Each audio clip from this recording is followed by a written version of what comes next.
What's up everyone, KRTUGO here, back with some more F1 2021, and we are at Spain this time for our hot lap and setup. And I'm not gonna lie, I wasn't a big fan of Spain, and I never really have been a big fan of Spain. However, during the process of making this video, I actually started to enjoy this track. It has a lot of different turns, which is one of the reasons it's such a technical track and hard to make a setup for, but it is also really enjoyable once you get it down. Once you get your laps down and you start feeling comfortable on this track, it is a really enjoyable track to drive, and I really enjoyed making this video. But yes, this first lap, full speed, and then the next lap, I will slow it down and walk you through the braking points and what gears to be in and how to take the turns. That way you guys can try to improve yourself. As we go through the last turn, going into the green, finally for our fastest lap of a 1:15.8. And really, that is actually really good for me. I wasn't actually expecting to do that well. I actually went around the track and found a nice little spot just to do some donuts to celebrate. I figured, hey, why not?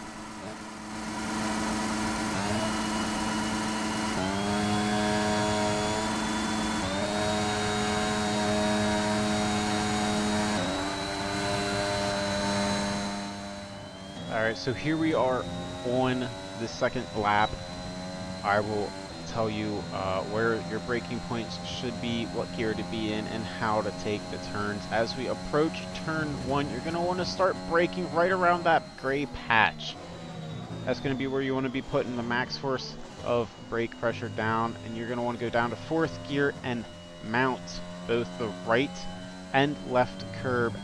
As you get back on the power, you want to be gentle, going up to 5th to help prevent the rear tires from spinning, and then up to 6th and 7th, hugging the right side of this right turn. Staying in 7th gear, you're going to want to start braking right as you get to that bridge, and then going down to 4th, trying to hit this curb. I actually missed the curb, but if you hit that curb, it helps turn the car in just a little bit more. Going up to 5th and 6th. This is a hard braking point. I start braking just before that green wall goes out of view. This is going to be different for everyone depending on your camera settings. And I actually run a little bit wide, going down to 2nd gear for this turn.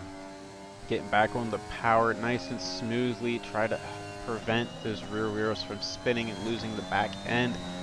Going down to this, you're going to want to start braking right as you hit that curb. That's going to be your braking point. And you're going to go down to 4th gear, mounting this left side curb, and then running over the right side curb. Easy on the power, as it is extremely easy to lose the back end there. And you're going to want to go up to 6th gear and stay in 6th gear. You're going to want to start turning in right as this curb ends. And you're going to want to mount the right side curb as well in 6th gear, as you're letting off the throttle just a little bit to help prevent you from losing the back end and running too wide on this turn. Upshifting to 7th and hitting that DRS full throttle down this straight. You're going to be looking to the right for that 100-meter board. That's when you're going to want to be braking hard all the way down to 2nd gear.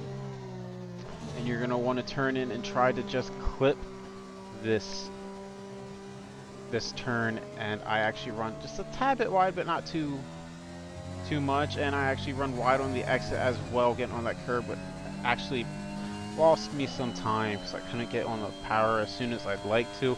You want to miss that curb right there, and then stay to the right of this as we just touch the brakes and shift down to 3rd for this turn. And then you're going to want to be easy on the throttle as you stay to the right. You don't want to get on too early, as it will cost you time and you could run wide. Going up to 5th gear for this straight, and you're going to want to be braking a little bit before that black box, going down to the third gear, taking this right turn, and actually run wide. You actually want to hit that curb and then stay in third gear. You can upshift to fourth and then brake just as you go under that sign, and then shift down to third gear and just get a little bit of throttle here. And then as you hit this curb, you're going to want to upshift to third gear to help prevent you from overspinning the rear tires on this exit and getting that throttle down, so you can get a nice exit for this flat out right-hander as we go across the finish line for our 1:15.8. Which for me is an incredible time. Alright, so here we are now, time for the setup portion of this video.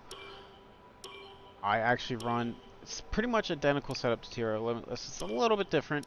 I'm actually running a 9.9 for the wings. I feel like it just helps out to stabilize the back a little bit more. Some people are running a 9.8, I believe. Transmission at 78.55. Suspension all the way to the right for the first one, and then all the way to the left for all the other ones. Then as for the suspension, we're running a 1.4, 2.4, and a 2.7. It is very soft suspension. Braking is 100% and 56. You can actually run a 57. Does help out. And then the tire pressures are pretty much 23 all the way down. For a race setup, I actually am running a 57 for the brake bias, as it helps prevent that rear end from giving out. Thanks for watching. I hope you guys enjoyed this video, and if you did, feel free to hit that subscribe button. I'd appreciate it greatly. And yet again, thanks for watching.